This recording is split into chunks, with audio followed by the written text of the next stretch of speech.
Chapter 9. At the groomer, neither Jane nor Andrew, the two owners, recognized the description of Kimball.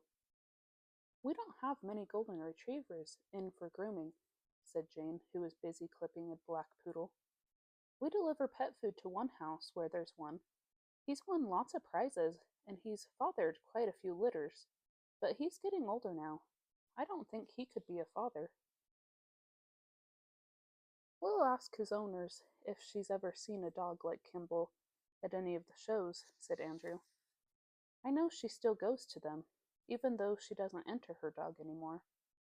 If you let us have a photo, we'll show it to her and anyone else we can think of." Mandy smiled and asked Andrew if it would be okay to pet the dog he was combing out. "He's terrific, isn't he?" said James. "I always think chows look so dignified." "His name's Leo," Andrew told them. "It suits him, doesn't it? He does look like a lion." "Does he live around here?" asked Mandy. "I've never seen him before. He doesn't come to Animal Ark." "He lives in Sheffield, but his owner works in Walton and brings him in once a month," said Andrew. "He likes you, Mandy," he added as Leo licked Mandy's hand. "Would you like to finish combing him out?" "We need to come back here anyway with some photos," said James when Mandy hesitated. "You stay here and groom Leo while I go to the photo shop." "So," Mandy said to her parents a couple hours later, "Jane and Andrew have a photo to show around, and James has gone home to make the signs for the post offices." It was almost time for evening office hours.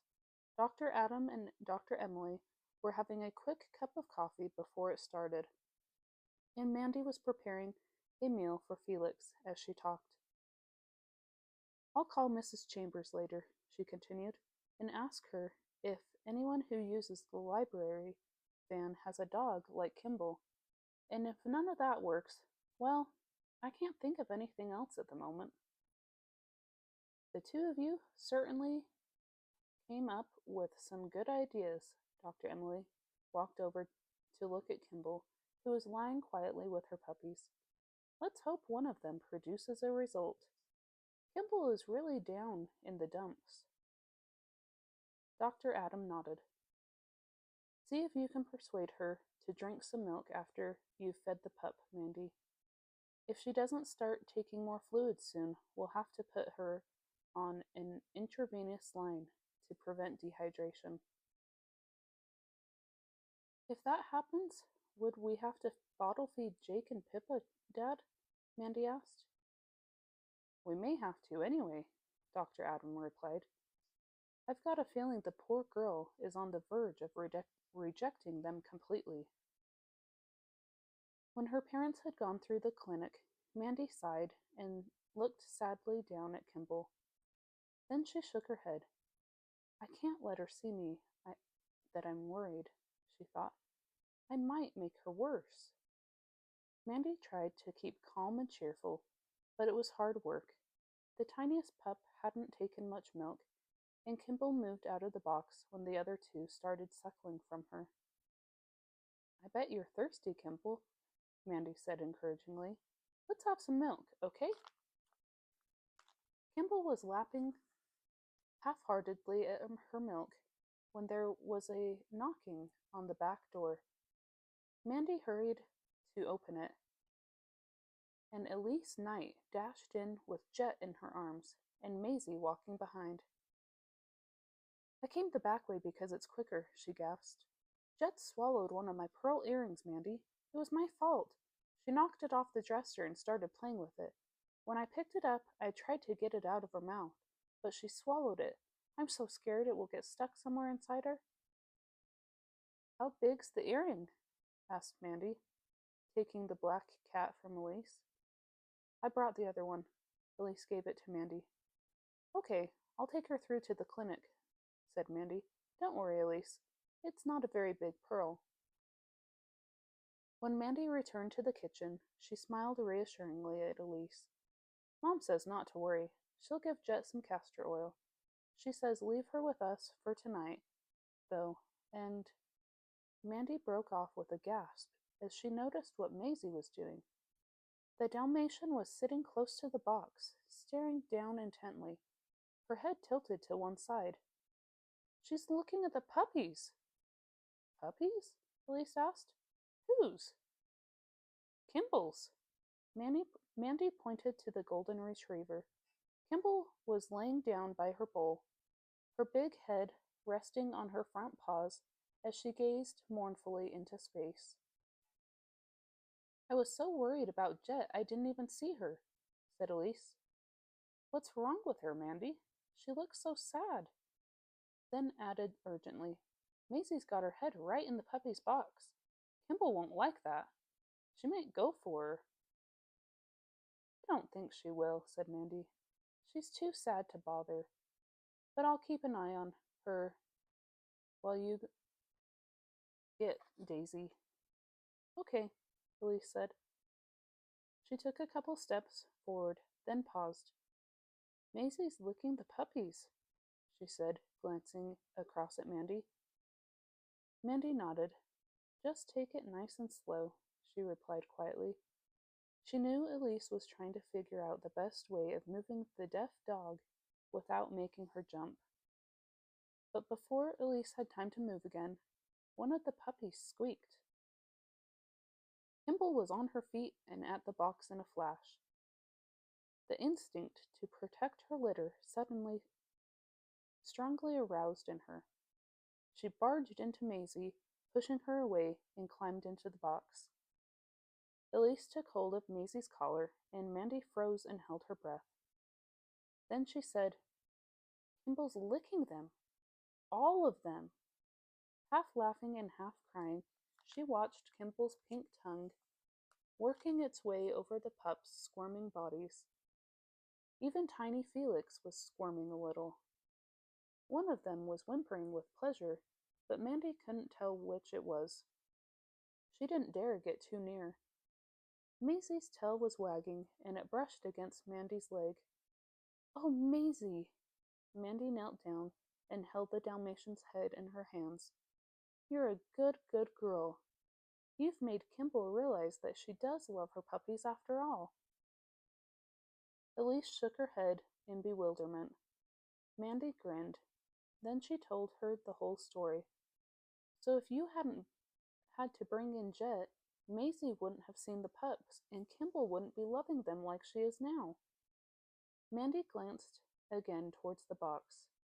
Kimball was letting Jake and Pippa feed while she licked Felix. We're not sure that one is going to make it, she said sadly, but at least he'll have some love from his mother. Oh, Mandy, Elise gave her a quick, firm hug and wiped away a tear. Dr. Adam came in a few minutes later to tell Elise that Jet had been given a dose of castor oil, and all being well, Elise would be able to take her home first thing in the morning. Should I go and see her or not?